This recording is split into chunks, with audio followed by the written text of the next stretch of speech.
Hey guys. Hello. Welcome to the State Department. My name is Mark and I'll be your hostess tonight. Seriously, that's the way you want to get? No. Welcome to the State Department. I don't have anything at the top, so I'll turn over to your questions. Matt? Okay, I don't really have a lot either because things seem to be in a big state of flux. Okay. And I'm not exactly sure why, but in Okay. a week or so, I think we'll know. I do have one small thing, and that course. is, or it's not small necessarily, but I don't know how much you'll be able to say about it. Yesterday, you guys announced the Secretary's travel, Yes. presumably his last trip as Secretary of State. And I'm interested in particular in the stop in Paris and the Mideast conference that the French are hosting there. What is it that you guys expect to get out of this meeting, given the fact that, you know, there's only, at that point, there will be less than a week left in your holding of the reins, this administration's holding of the reins, Sure. and less than a week, presumably, of giving comments from the president-elect and his team, less than a week of the current Sure. Well, policy. sorry, I don't mean to talk over you. No. Obviously, you know, we recognize, you know, the short amount of time remaining in this administration's tenure. That said, this conference is going to take place with us or without us. And I think the Secretary, given his dedication and commitment to Middle East peace process and his engagement on the issue, feels obliged to be there because we have an interest in advancing a two-state solution. And we also have an interest in ensuring that whatever happens in this conference is constructive and balanced. Constructive and balanced. balanced. How so? Well, I think, you know, in terms of, you know, we've said this before, we don't want to certainly see anything come up that attempts to impose a solution on Israel. We want to see a constructive approach. And now I'm not trying to predict that this is going to go one way or the other. I'm just saying we need to be at the table and we need to be part of that discussion to ensure that that our concerns with regard to whatever emerges on a two-state solution is aligned with our ideals or our concerns. Are you saying, you're saying then that the Secretary, the administration more broadly, feels obliged to go to protect Israel from a one-sided statement? Is that? I think we just, again, I think we feel obliged to be there, to be part of the discussions, to help make them into something that we believe is constructive and positively oriented towards getting negotiations back up and running and doesn't attempt to in any way kind of dictate a solution or Right. I just, I don't know, it's a little bit Yeah. odd to hear you say that you want to be there to make sure that it's not one-sided, because critics of the administration, including the man who has been nominated to succeed Secretary Kerry, have been very critical of the administration's most recent actions, as the abstention at the UN on the Security Council resolution, and then the Secretary's speech, saying that they say that it was a betrayal, that you stabbed Israel in the back, and now you're saying that you want to go to this conference, or you feel like you have to go to this conference in order to protect Israel from a one-sided result. Do you see that there's a bit of a let me. dissonance there? I'll attempt to respond to several different aspects of that question. First of all, we stand by our abstention. We've made very clear the reasons why we did it, that it wasn't, we believed, one-sided against Israel, that it did, in fact, call out Palestinian actions that are also run counter to what our ultimate goal is, which is a two-state solution. And I don't want to relitigate that now, but we stand by that decision. Also, I don't want to attempt to, forgive me if I was trying to, if I sounded a little bit too negative about this conference. I think we just want to be, anytime there's this level and this, this type of gathering, I think it's important that the U.S. be at the table, and certainly the Secretary feels this way, given the importance of the issue, and as I said, his level of engagement on Middle East peace. And I think he wants to be there to ensure that U.S. interests and concerns are addressed. You know, I don't want to. I'm not trying to prejudge the outcome of this. Well, I mean, you would acknowledge, though, that those U.S. interests and concerns that he is there to preserve and seem that they're going to change significantly after next Friday at noon, right? Again, though, I mean, I don't think that, you know, just because we're in the waning days here doesn't, I think, allow us to abdicate our responsibilities. All right. One, French officials Yes. have said that one reason that they want to have this now and have it before the inauguration is to send a message to the incoming administration.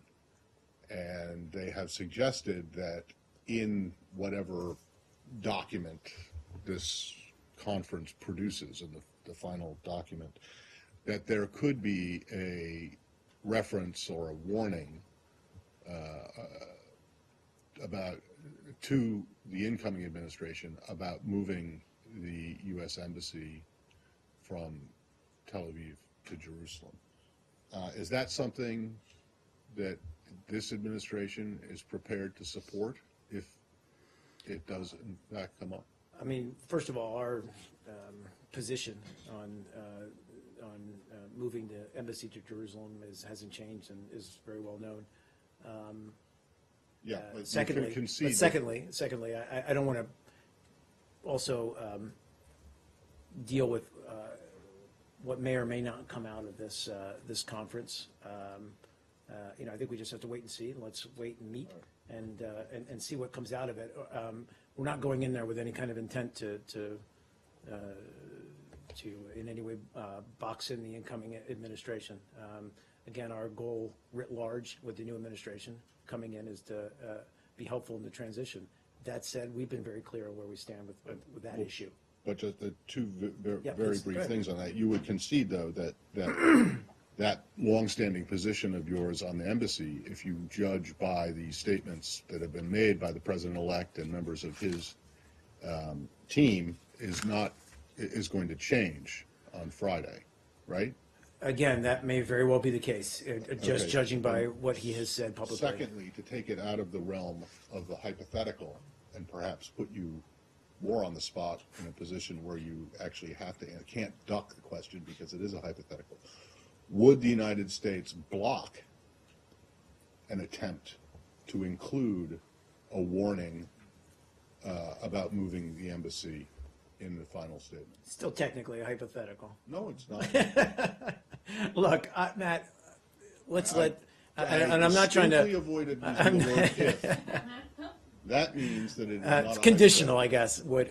Look, Will I the don't want to United States- attempt, How about, forget Yeah. about would. Will the United States block- The administration, will Secretary Kerry, speaking on behalf of this administration, block an attempt to warn the incoming administration against moving the embassy to Jerusalem in a final document that is produced by this conference?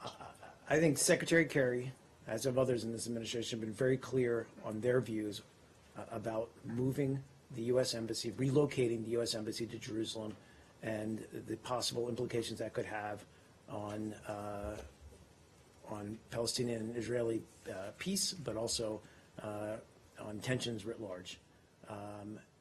I am not going to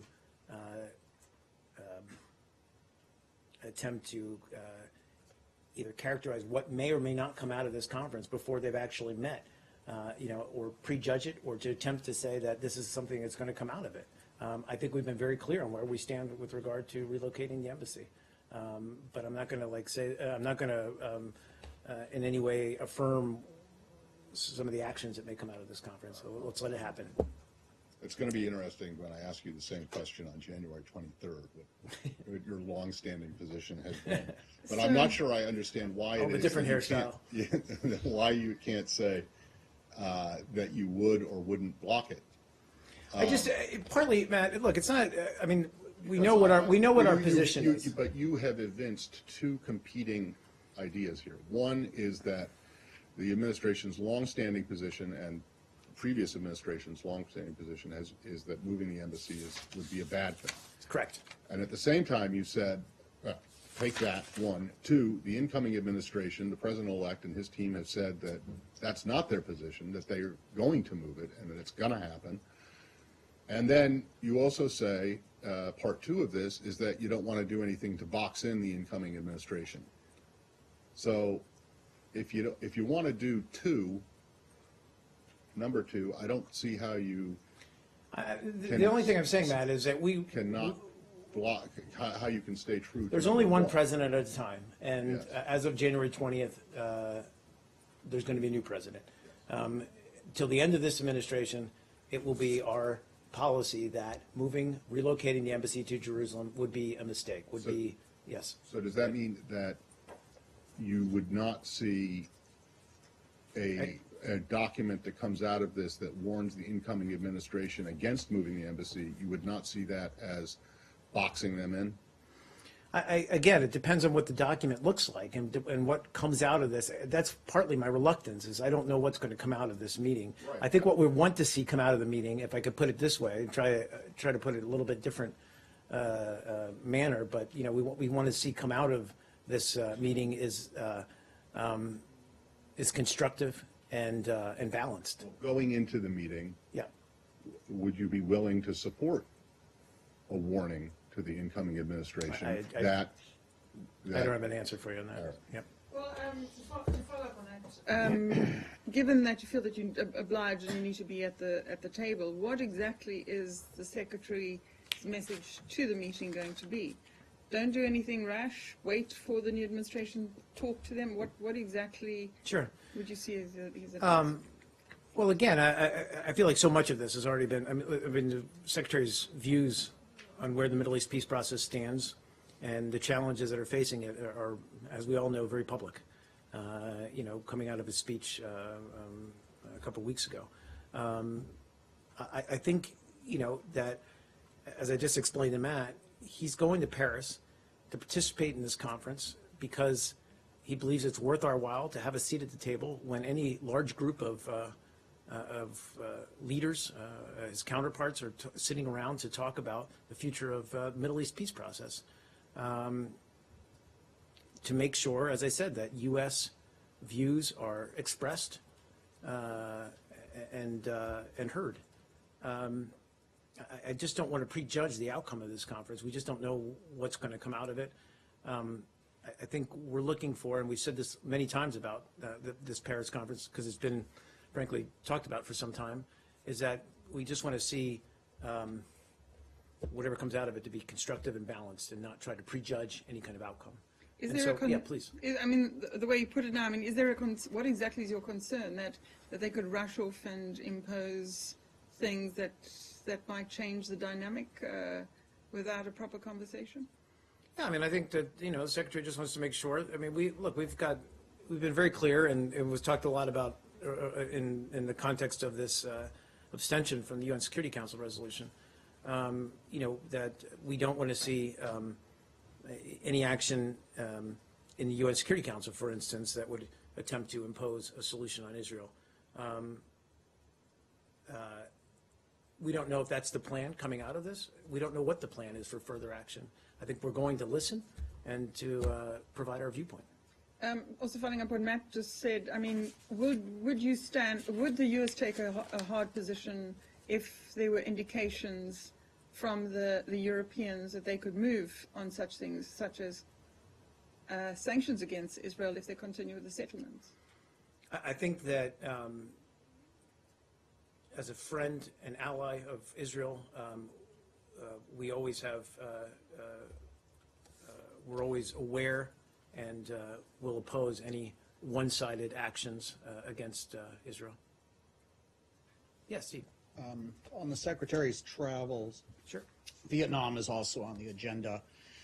There are reports that ahead of his arrival there, He's there. Sorry, go ahead. that a dozen or so activists have either been put under house arrest or detained. I believe this has happened previously. What's the department's response on that, and does the Secretary plan to meet with any opposition figures in Vietnam? So we're not aware at this time of any arrests or detentions of activists in conjunction with his visit to Vietnam. But of course, we continue to urge Vietnam, and I'm sure the Secretary will do so in his meetings, to make continued progress on human rights. And that includes releasing all political prisoners. And as I said, he's going to make a point of this, as he does everywhere. But certainly in Vietnam, he'll make a point of raising our concerns with Vietnamese leaders. Is he only meeting with government officials or anybody from civil society? That's a very good question. I believe he will, but let me take that question and get back to you. Wait, I'm sorry, I'm looking at both of you. Go ahead. Okay, thank you. Two questions. One on shutting down an NGO called the Yazda organization, which is supported by Nadia Murad. I don't know if you're aware of in Duhok by the Kurdish government. I don't know if you're aware of that and if you had any statement. It's been like a couple of weeks. You just close it, shut it down for no obvious reason. That center is providing service for IDPs, and I think it's something political. The Kurdish government. This is in the Kurdistan region of? Yeah, Kurdistan region. They closed down the Yazda organization office and the facilities that are taken over by the Kurdish security forces in Duhok. I don't know if you can also take the question. Apologies. And this is? The Yazda organization. It's supported by Nadia Murad. No, I apologize. I don't have anything on it. I'll take the question. Okay. If we have any comment on it. The second one is on the Syrian refugees. I know that in the fiscal year 2016, you increased your manpower and also the budget to bring more Syrians. That as a result, you brought like 12,000 of them, and this year also until now, you brought over 3,000 of them. My question is going to be: is the money allocated for this fiscal year? The program is going to continue to bring Syrians to the United States, or it's up to the incoming administration to continue? Sorry, is the last part of your question? I apologize, I didn't catch it. The numbers that were announced by the White House are going to continue through this fiscal year? Yes. Or is it up to the incoming administration? Well, I think I think it's ultimately up to the incoming administration as to whether they're going to maintain or fulfill those numbers. As you know, we increased the number of refugees writ large, but also Syrian, obviously, last fiscal year, and we met that challenge. And it was a pretty intensive effort, frankly. All the while ensuring that all of these refugees, Syrian included, were fully vetted through all the various security aspects of that process. But as for what will happen as of January 23rd, I can't predict whether they'll change the number in terms of target of refugees that are coming into the United States. And you haven't got anything from that transition team No. if they want to continue or anything No. like that? No, Okay, nothing I can announce or speak to, no. Please. Yeah, I have several questions on Syria, Turkey, and the Kurds in Syria. On Tuesday, you said that the PYD should be part of any political settlement in Syria. And yesterday, the Turkish Deputy Prime Minister responded to you. And what business does a terror group have at the peace table? Do you have a response to him? Sure. Look, I saw that there was a lot of commentary about some of my remarks, I guess it was Tuesday. We've long said that there needs to be a political solution to the Syrian crisis, and that is a Syrian-owned and Syrian-led process that can bring about a more representative, peaceful, and united Syria.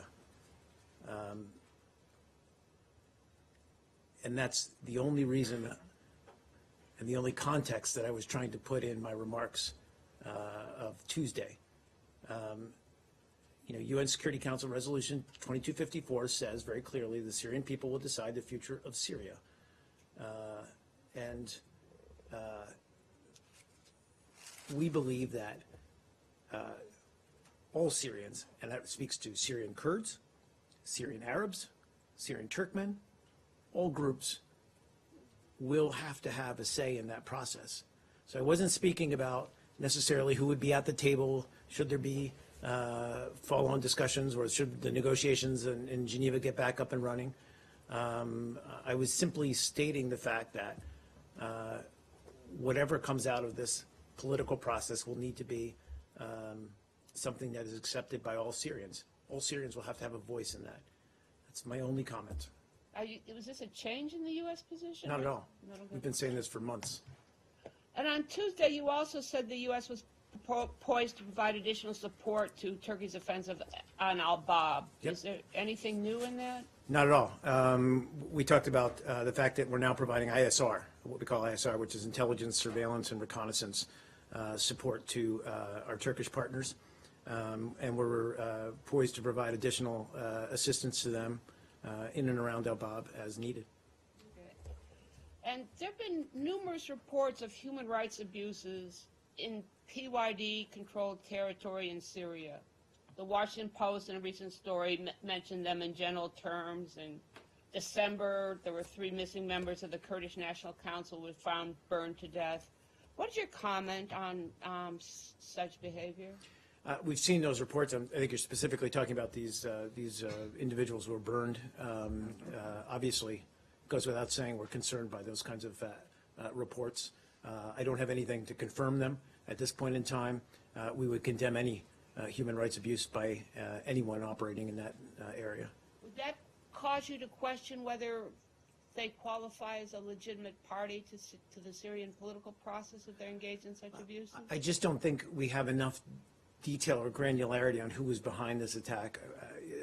And I looked into this before coming out here, that we would be able to make any kind of judgment on who was behind it. So we're watching it closely. We're obviously concerned by it and frankly disgusted by it. But if we get more information, we'll make a judgment. Please. I just wanted to ask a question about the sanctions that came out today on the Syrian regime for association with chemical weapon use. Is there any more as to the timing of these sanctions, why it is that these sanctions are being brought now instead of in October when the report came out? Sure. I mean, I think it's, and frankly, I saw Josh got this same question over at the White House. It's, as you know, shocking news here, but we are bureaucracy. But in any kind of sanctions-related activity, there's a process that needs to take place, and certainly Treasury's the one who handles that. But in order to fully vet these and to ensure that these individuals, that there's a case to be made against them, and also to move to designate them for sanctions, takes a little bit of time. But what I think it shows overall is that is a positive thing, which shows that we're holding individuals and entities that we believe are behind both the weaponization of chemical weapons, but also the use of chemical weapons in Syria accountable for their actions, and we're going to continue to do that. And a lot of this is a result of the so-called JIM. I think it's a joint investigative mechanism at the UN that's also produced very strong evidence of this kind of behavior.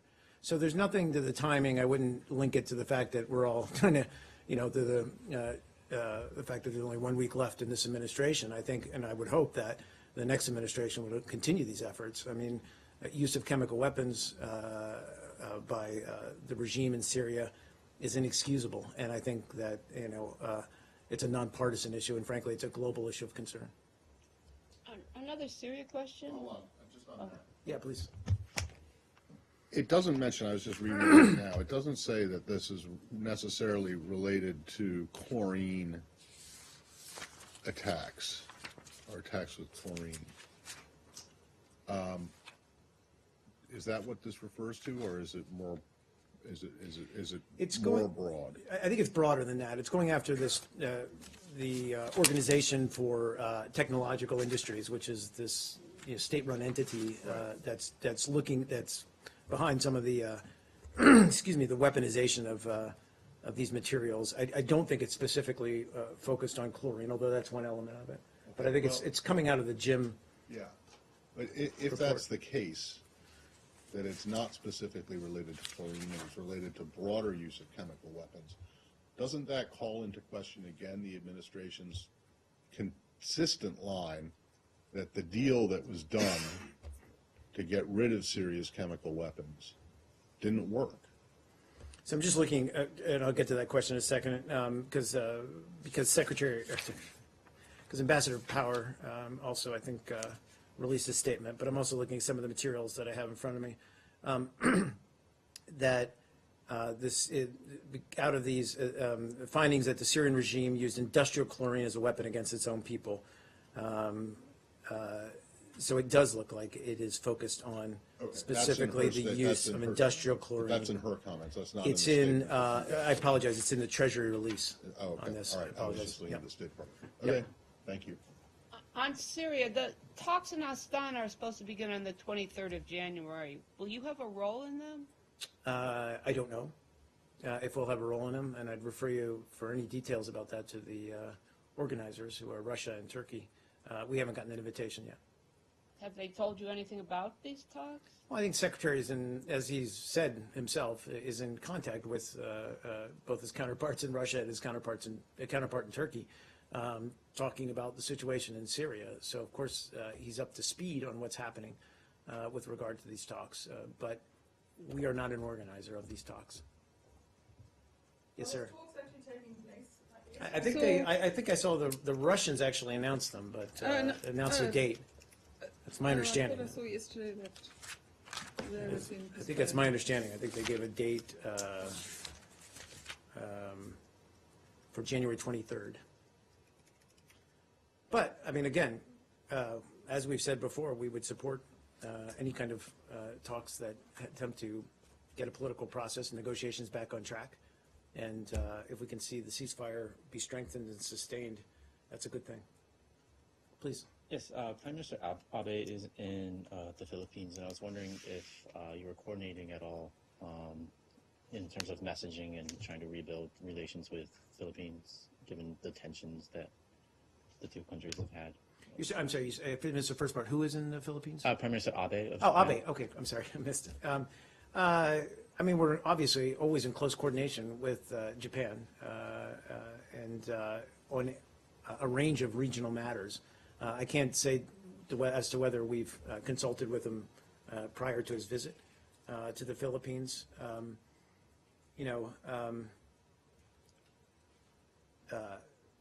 With regard to our own bilateral relationship with the Philippines, we still continue to work on a government-to-government level and a military-to-military level with the Philippine government, and are going to continue to do so. It's an important bilateral relationship for us. Yes, Steve. Just if I can go, apparently there's been a fresh security message issued for U.S. citizens today in Gambia.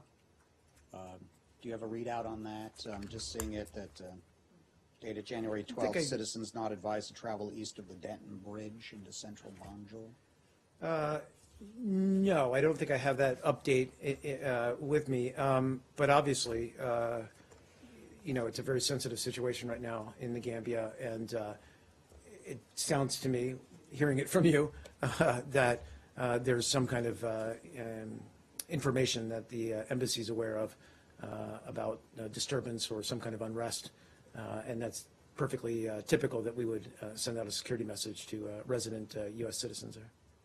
I wondered if you had any readout from the U.S.-Cuba meetings that were being held today, and also whether or not... I think they are. In fact, I think it's today. They're being held today, yeah. Whether or not... It's the government-to-government you had heard anything from the Cubans regarding the comments made by Secretary of State nominee stating he was going to review the criteria for placing or removing Cuba from the state sponsor of there been any expressions of concern to this building? So I don't after have a those readout statements? of the meetings. As I said, they're ongoing. The U.S. delegation to those meetings is being led by our legal advisor, Brian Egan. I mean, the intent of these meetings is to build upon previous discussions, exchange views on technical details and methodologies regarding outstanding claims, which is one element of our restoration of diplomatic relations with Cuba. I don't know. I just don't have a readout whether other views or other opinions have been shared with that group. If I get anything, I'll obviously let you know. I have one more on that. Yeah, of course. Are you hoping to button up or finish these discussions on claims and human trafficking, other such discussions before the end of this administration? Without being in the meetings, I think it would be highly unlikely that we would resolve all these outstanding claims by the end of next week. I think, we're going to continue, as I said, up to January 20th to pursue our foreign policy agenda across many different fronts, but certainly on Cuba, and with the hope that the incoming administration will see the merit in those efforts and continue them. I've got a couple related to the nominees' testimony yesterday. Separate issues, but not on Cuba. One, on China. Mr. Tillerson made some rather strong comments about China and its behavior in the South China Sea, and said that China should, at one point said that China should not have access to these man-made islands that are going up. I'm not going to ask you to speak on his behalf or on behalf of the next the incoming administration, at least until you are up there representing the new administration. But I'm curious to know if you if this current administration, if your embassy in Beijing or here at the department, if you've heard anything from the Chinese about those comments. I don't believe so, but I will check on that. And then two other things. Senator Rubio, among others, repeatedly pressed Mr. Tillerson on two topics. One on whether Russia, and in particular President Putin, was guilty of war crimes for Russian military activity in Syria.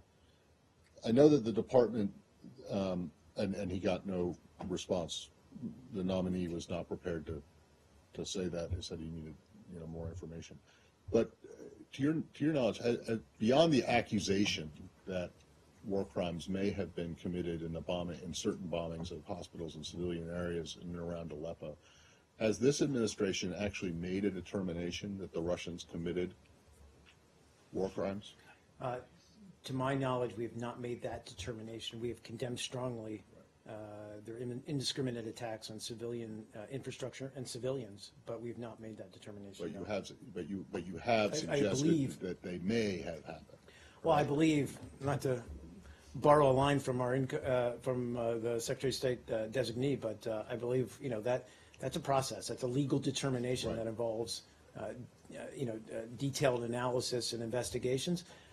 Yeah, so we have not made that determination. So you would say, and again, I'm not asking you to speak for him, but you would say that his position, is, from what you heard yesterday, is not dissimilar to that of what this administration has come to, at least in terms of definitive conclusions. Without attempting to speak on his behalf, I would say that while we strongly condemn Russia's actions, especially in and around Aleppo, we have not made a determination yet that they would constitute war crimes. Okay. And then the other issue that Senator Rubio and some others pressed him on was the Philippines. Yes. And whether or not President Duterte and his government have committed human rights abuses in their war against narcotics and other drugs. And again, as in the case of Russia and Syria, Mr. Tillerson said he didn't have enough information to make that determination. Has this administration, this building, made a firm determination that, in fact, human rights abuses are being committed in the Philippines in this war on drugs? So, no. We are very concerned by reports of extrajudicial killings by or at the behest of the Philippine or government authorities in the Philippines.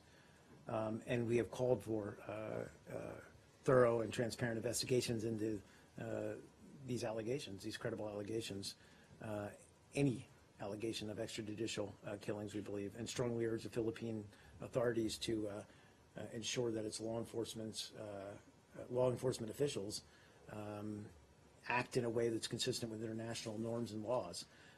But we have not made a determination yet that this is indeed what's happening. Okay. That said, we've been very concerned by allegations, credible allegations of. Okay, so in other words, on these two issues, and specifically on the Philippines Yes. and Russia, Syria, the nominee's testimony yesterday is not at odds with what this current administration has concluded. Again, Based on what you heard, now, don't tell me you didn't watch. I know you did, all 9 hours of it. Based on what you heard, and you're very careful listening, yes. which With regard to those issues, his responses do not directly oppose do or run counter to run counter at all to To- what this to administration administration. has come to in terms of conclusions about human rights abuses in the Philippines and about war crimes in Syria. Is that correct? It is, from what I heard, it appears that they were consistent. Okay. Thank you. The follow-up is, I'll get to you in a second. have you actually begun to look at assessing whether it is a war crime? Is that an ongoing process, or is it something that somebody has to direct? That's a good question. I mean, I know that there are entities out there, and I know part of the work that that the JIM and other types of investigative bodies have been looking at is amassing the evidence. I mean, what we've long said about this with regard to Syria is that ultimately, these are determinations that we believe are in the interest of the Syrian people to make. At some point, we hope to be, and partly we're at a stage now where we're collecting, and by we, I mean collectively, the UN, as well as, separately the United States are in the process of collecting this information, of collecting evidence, of gathering evidence, so that in the future we can hold these people accountable. But as we've said in other instances, we believe that these kinds of determinations have to, let me back away from that and come at it a different way, that it's up to the people who've been affected by these terrible acts to make the determination of how and for what crimes the guilty perpetrators should be held accountable. Thanks. Yep, Can I please. get back to China? Yeah. Back to China. Yes. Mr. Tillerson didn't mention about the three joint community, but Taiwan Relations Act and the six assurance during hearing yesterday. And then Chinese has already claimed that what he says is inconsistent with the One China principle, their One China principle. I'm just wondering, do you get, does current administration get a complaint from Beijing, from your counterpart? I've just seen, I've seen the same public comments that you have. I'm not aware that we've received any private or through diplomatic channels any such complaints, but I am aware of the public remarks, certainly. Saeed, and then I'll get back to you. Sure. I'll get to you. Just staying on the Tillerson hearing, apologies for No worries. being late. I don't know if you addressed this, but he also spoke of groups like the Muslim Brotherhood and so on, belonging to what he described radical Islam. And later on in that evening, a new law was, or a new proposal was submitted by Senator Cruz and so on to designate the Muslim Brotherhood as a terrorist organization. I know that you guys have looked at their past activities in the past when this came up, and you said that there was no evidence that they departed or moved away from their stated anti-violence position. I wonder if you would comment on this. Has there been anything, from your view, that the Muslim Brotherhood has done to basically make it, or to list it under as a terrorist Yeah. organization? I mean, I certainly don't have anything to forecast that we're going to change our assessment. As you know, when any kind of determination like that, it is a process to reach that conclusion, and it's not just. It is a legal determination, and so it takes some time and takes analysis. I'm sure that we're constantly looking at Muslim Brotherhood in that regard, but I don't have anything certainly to announce. And one other thing, I know you talked about the Palestinian-Israeli issue, but that was, regarding what he said. He put the blame basically, or mostly, on the Palestinian leadership that was not able to reduce the violence and so on. Do you share that assessment that the Palestinian Authority did not coordinate? Because I thought they were coordinating on security matters with Israel to prevent violence. Do you share that assessment? What we've talked about before is with regard to Palestinian actions that they could take, positive, affirmative actions that they could take to calm the situation, as well as to avoid escalatory actions and to avoid the kind of rhetoric that leads to incitement. That's always been our beef, and we were actually, one of the reasons that we abstained rather than veto the UN Security Council resolution was because we felt it did contain that element. So I think, our view writ large is that just as we're concerned about Israeli actions with regard to settlement activity, we're also concerned about Palestinian actions with regard to incitement, with regard to inflammatory rhetoric, and actions such as that only exacerbate tension. But he seems to suggest that there was, or maybe he's unaware, that there is some sort of security coordination between the PA and the Israeli government. To the best of your knowledge, they have not stopped coordinating on security. To the best of my knowledge, they have not stopped coordinating. Please, sir, in the back. Thank you. So yesterday, a State Department spokesperson talks about the missing of professors, journalists, and human rights activists in Pakistan. It's now been a week that these bloggers are missing. So many of the Pakistani journalists know where these missing persons are, but so you always talk about the freedom of speech. Will you send any strong message to Pakistani authorities on this? Well, we're very concerned by reports that several Pakistani bloggers and activists have been reported missing. And we're going to continue to monitor the situation. We, of course, welcome that the Interior Ministry, I believe, announced that it's going to investigate the disappearance of one of those individuals, Salman Haider. And we also appreciate the fact that both members, or rather members of both houses of Parliament, have voiced their concern and called for an investigation into all 4 disappearances. Of course, we value freedom of expression. It's something we take very seriously and are going to continue to monitor the situation in Pakistan. So a couple of days ago, the Secretary of State John Kerry has said that Pakistan was among the countries in which the United States built state-of-the-art security operations center, the Tactical Security Operations Center. So what really is the function of these security centers, and who is heading these centers? Sure. It's I think you referred to tactical operations centers. Yeah. And there's one of them. There are several, I think, in our embassies worldwide. It's an embassy operations center. I don't know if you're aware of what the operations center does here at the State Department. I'm a veteran of the operations center. It's basically monitoring worldwide activity 24/7 in order to,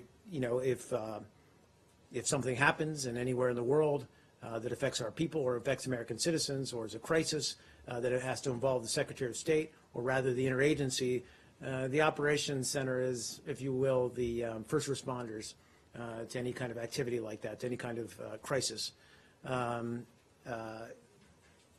These function along this kind of along the same lines. They are the Embassy Operations Center are kind of a central location, is a central location to kind of coordinate security and emergency events, as well as monitor threats to the embassy or its personnel, and it allows for real-time communications with diplomatic security and department officials in Washington. Also allows us a way to connect directly with host government officials. So we have one of these in Pakistan. We have them elsewhere in the world as well. Sir, I have one more question Yeah, of course. about the Guantanamo Bay prison. So despite his promises, President Obama failed to shut down the Gitmo. You know about it. But he's still trying to release as much as he can before Jan 20. And it feels like it's race against time. But so the question is that in different surveys, it's said that 30% of the released prisoners are back into the battlefield and join the bad guys. So the question is that, sir, whenever you release a prisoner from Gitmo, who is responsible for the security of those? I mean, the country releasing them or the country where they transferred? So, first part of your question, you know, as you noted, the president has made clear, everyone knows this, that he believes the continued operation of Gitmo, or Guantanamo Bay Detention Facility, weakens our national security. It does that by draining our resources, but it also does that by damaging our relationship with key allies and partners, and we believe emboldens violent extremists.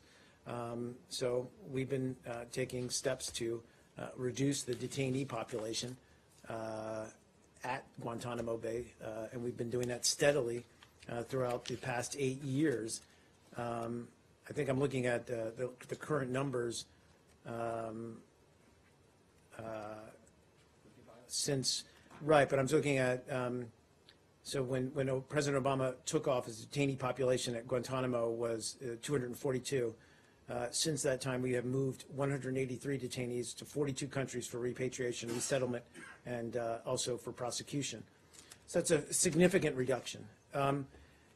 With respect to what you said, re-engagement of some of these and who watches that, you know, we take any kind of incident of re-engagement very seriously. We work very closely through military, intelligence, law enforcement channels, and diplomatic channels, of course, to mitigate re-engagement and to take follow-on action when necessary. So, in short, what we try to do is first thoroughly vet any detainee that we're going to release to a third country. And we're, let me just say, very grateful for the many governments around the world who have stepped up to take these detainees and relocate them.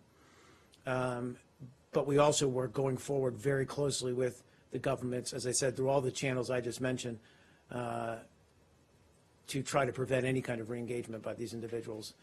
We recognize, and certainly these governments also take steps to prevent that as well. But it's something we always try to stay vigilant about. Do you have any details how many prisoners are going to be released before Jan 20?